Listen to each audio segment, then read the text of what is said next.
freguesia de Paracuru, em 1862, foi simultaneamente construída essa igreja. Ela é uma igreja, evidentemente, muito mais nova do que a igreja do Silpé, mas é uma das mais velhas igrejas, né? Ela foi destruída. Diferente do Silpé, que foi conservada, ela foi destruída. Então, esse modelo que chama atenção pelo trabalho, tá vendo? É um trabalho feito com, né, triangulados, com essas, eu não sei como é que é o nome dessas platibandas, né? Ela tem colunas, é uma igreja assim, com artesão. Esse é o padre João da Rocha, que foi quem fez, construiu a igreja. Em 1868, Paracuru é elevada à categoria de vila, incluindo São Gonçalo, Silpé, Serrote, o que é Paraipaba hoje e o que era o Trairi. Esse padre Antonino Pereira, que é sobrinho da Bárbara de Alencar, primo do Zé de Alencar, ele foi que deu o nome Paracuru a Paracuru. E esse é o governador que assinou a resolução. Aqui a primeira Câmara de Vereador de Paracuru, aqui a autorização para ter uma cadeia pública, a criação da agência do Correio, o edital de ocupação dos cargos de tabelião e a criação da Coletoria Federal em 1892. Então, isso é o passado político de Paracuru. Aqui é o Carazinho, que está com a escrita do século XIX, que hoje em dia se escreve com Z, né? Essa cidade, ninguém tinha certeza de como é que ela era.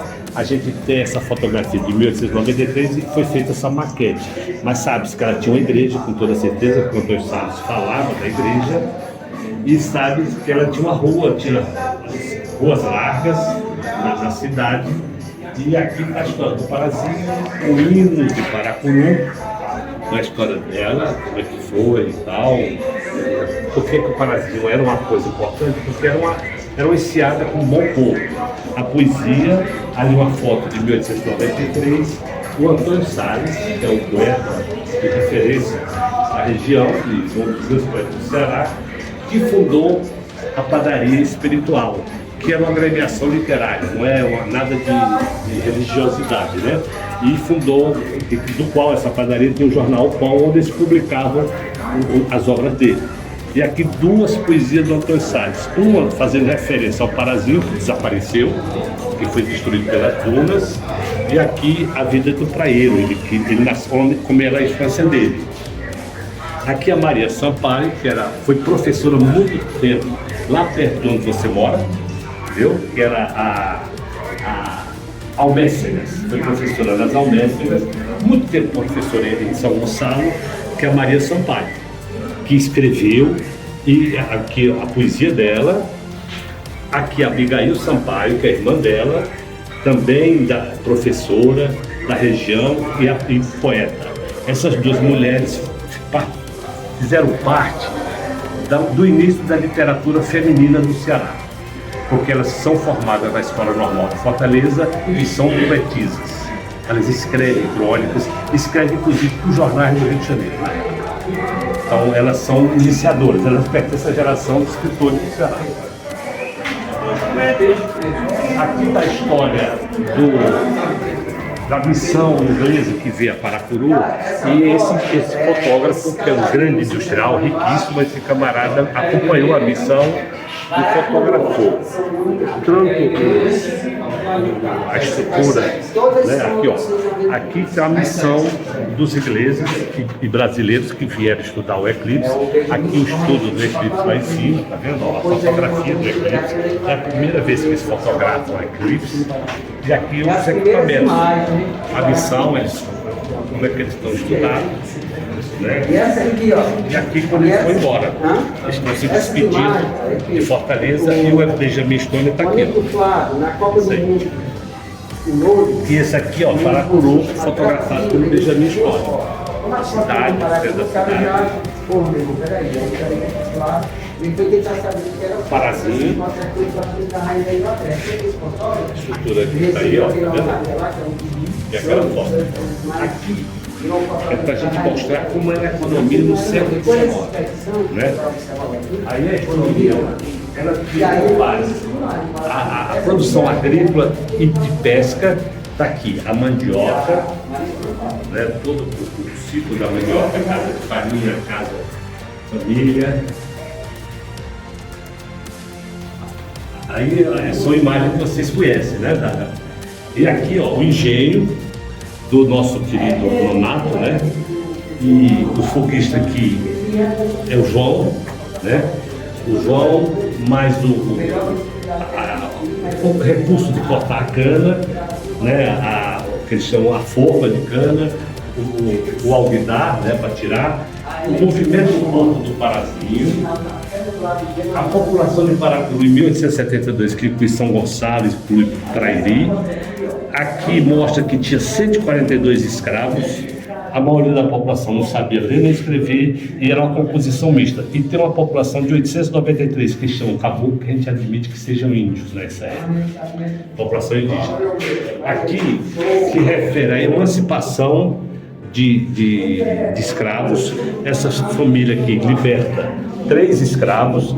Esse jornal é um jornal, O Libertador, é um jornal que era a favor da libertação dos escravos. E aqui em Paracuru, se você perceber, mais ou menos por aqui, tá aqui Paracuru, ele consta e Trairi tinha 190 escravos nas duas regiões, né? Isso já é bem depois, em 1875. Aqui, o quadro administrativo de 1914 inclui nomes, aqui tem nomes de São Gonçalo, viu? Do Serrote, Passagem do Tigre, os subdelegados. Aqui estão as primeiras professoras, aqui novamente a Maria Sampaio, que a gente mostrou lá, né? Aqui as profissões, demonstrando que tem pessoas aqui, já tinha uma divisão do trabalho importante, e tem pessoas de São Gonçalo aqui também, sapateiros, né? Aqui a criação de gado e o consumo e importação. Essa é a parte da economia do século XIX. Esse casarão é um casarão que se admite que seja antigo. Aquela primeira casa se diz que é de 1742, embora a gente não tenha certeza que aquela fachada seja dessa época. E a outra sala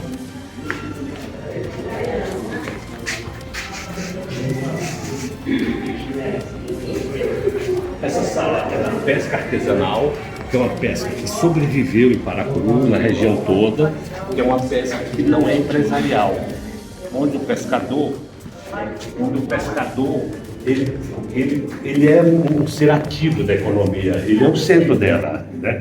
Então está o pescador aqui, caranguejo, jogando tarrafa, as marisqueiras, né, as nossas marisqueiras, que são mulheres que trabalham na pesca, né, são muito ativas, né?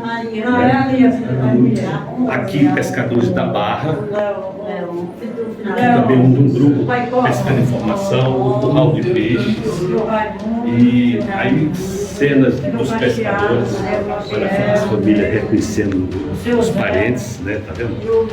E o João Sapurim e o curral de peixe, a maquete do curral de peixe. Aqui eles fizeram. Aqui eles fizeram a sala literária onde estão os escritores de Paracuru. Então os escritores que têm acesso a Paracuru, a festa de Paracuru de alguma maneira.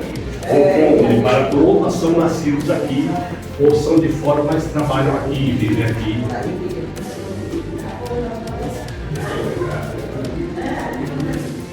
Aqui mais cozinha, mais. Tem uma editora já, isso é o Lúcio Damasceno, que é o que é homenageado com o Sérgio.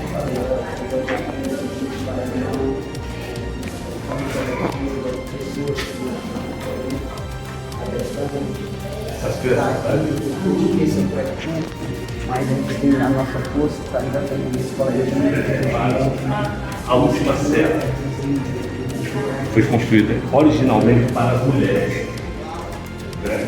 E aqui você vê qual era o ambiente. Você vê que a voz da gente retumba, elas ficavam aqui dentro presas. Depois começaram a misturar, e tá aí a pintura que eles deixaram. Isso é o que foi extraído da vida deles aqui nessa serra.